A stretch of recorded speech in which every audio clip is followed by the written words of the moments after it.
اور مچھلی والے پیغمبر یعنی یونس کو یاد کرو جب وہ اپنی قوم سے ناراض ہو کر غصے کی حالت میں چل دیے اور خیال کیا کہ ہم ان پر گرفت نہیں کریں گے،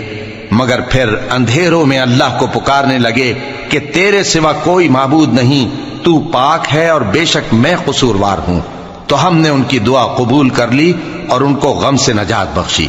اور ایمان والوں کو ہم اسی طرح نجات دیا کرتے ہیں۔ اور زکریا کو یاد کرو جب انہوں نے اپنے پروردگار کو پکارا کہ پروردگار مجھے اکیلا نہ چھوڑ اور تو سب سے بہتر وارث ہے، تو ہم نے ان کی پکار سن لی اور ان کو یحییٰ بخشے اور ان کی بیوی کو اولاد کے قابل بنا دیا۔